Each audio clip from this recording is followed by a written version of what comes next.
si toi et Pepper vous avez trop chaud, vous pouvez enlever vos vêtements. Ouais. Ça te plairait, hein, à vous? Tu n'es qu'un pervers. Ok. Ne l'écoute pas, Pepper. Pourquoi? Je le trouve marrant. Eh bien bonjour mes amis et bienvenue pour une nouvelle vidéo en ce vendredi 1er avril 2022. Donc je vais travailler ce soir. J'ai déjà fait une vidéo sur notre chaîne, donc je vais faire un peu court aujourd'hui. Je vais vous parler d'un film que j'ai déjà vu il y a quelques jours. Il s'agit de Massacre à la tronçonneuse, le premier opus, sachant que j'avais commencé par la version 2022, donc j'ai déjà fait une vidéo sur la version 2022. Et là je vais vous parler du premier film, donc qui est sorti le 17 octobre 2003, mes amis. Donc j'ai déjà vu les 4 films, le 1, 2, 3 et le 4. Le 4 c'est celui de 2022, le dernier. Une fois que j'ai vu le film de 2022, j'ai commencé par le premier opus, c'est-à-dire celui dont je vais parler maintenant dans cette vidéo, le film du 17 octobre 2003. En 1973, lors d'une perquisition à la ferme de Thomas Eswitz, ancien employé de l'abattoir de Travis Country, au Texas, la police a découvert les restes de 33 êtres humains. Cette effroyable trouvaille mit en émoi la population locale. Arborant les grotesques masques de chair de ses victimes et brandissant une tronçonneuse, le tueur fut macabrement surnommé Leatherface. Leatherface, ça signifie visage de cuir. Les autorités locales abattirent un homme portant un masque de cuir, mettant ainsi fin à l'affaire. Mais au cours des années suivantes, plusieurs personnes accusèrent la police d'avoir bâclé l'enquête et d'avoir tué un innocent en toute connaissance de cause. Pour la première fois, la seule victime ayant survécu au massacre brise le silence et raconte ce qui est vraiment arrivé cette nuit-là, sur une route déserte du Texas, où 5 personnes qui, sans le savoir, roulaient vers leur pire cauchemar. Donc, je pense que je peux vous le dire, la survivante, en fait, c'est une femme.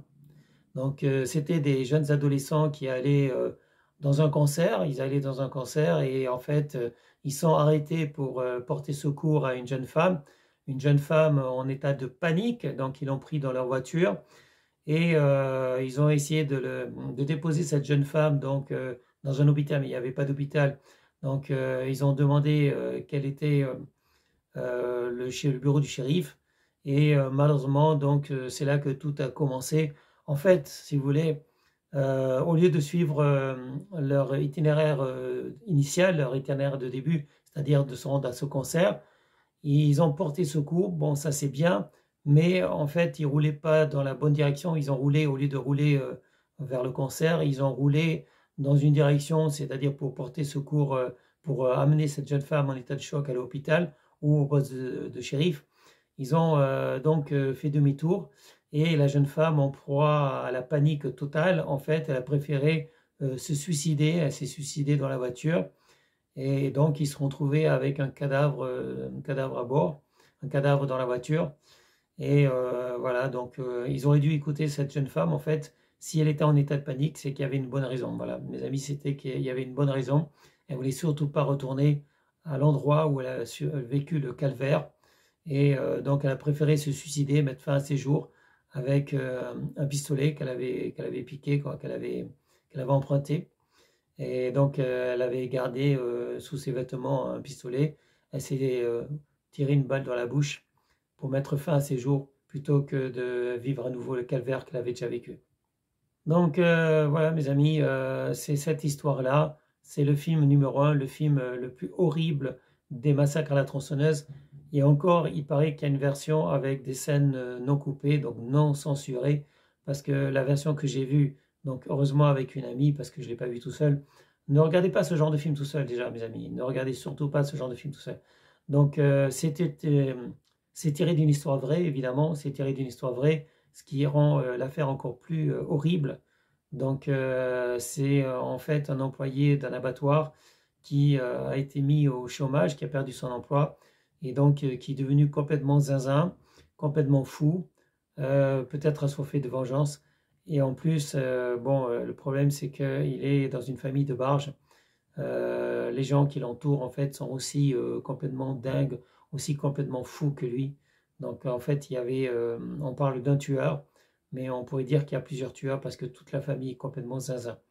Mais le tueur, la tronçonneuse, effectivement, c'est lui. C'est celui qui portait le visage de cuir, le visage de chair de ses victimes, Pourquoi on l'appelait Leatherface? À cause, au lieu, on aurait dû l'appeler en fait Flesh Face. Ils ont préféré l'appeler visage de cuir, Leatherface. Mais en tout cas, pour moi, c'est effectivement un gars vraiment dérangé, complètement dérangé. Et les gens qui l'entourent sont également dérangés. Donc au cours de la descente de police, 2 policiers se sont fait tuer parce que ils n'ont peut-être pas pris les précautions nécessaires. C'était une famille de dingues. C'est c'est un criminel évidemment. Il y en a eu plus de 30 victimes, peut-être encore plus que ça. Voilà mes amis, donc je vais faire court parce que j'ai autre chose à faire. J'ai déjà fait une vidéo ce matin sur une autre chaîne. Et je vous invite à le voir, même si c'est horrible. Je vous invite à le voir avec d'autres personnes, c'est préférable. Et comme je l'ai dit, il y a eu des suites, le 2, le 3 et le film de 2022, qu'on peut dire le 4 d'ailleurs. En tout cas, les versions suivantes ne sont pas aussi horribles que cette version-là, que le premier opus Massacre à la tronçonneuse. Et ce sera tout pour cette journée, mes amis. Donc, prochaine vidéo demain. Je vous invite à le voir ce film, comme je l'ai déjà dit, mais pas tout seul, mes amis, pas tout seul. C'est vraiment un film horrible. Sur ce, je vous dis salut mes amis, ciao ciao, bye bye. Eh bien, c'était une vidéo de Thierry Combs. Je vous remercie de l'avoir regardée. Je vous encourage à la partager. Je vous encourage aussi à vous abonner, à activer la cloche. Et je vous dis à bientôt mes amis pour une prochaine vidéo. Au revoir.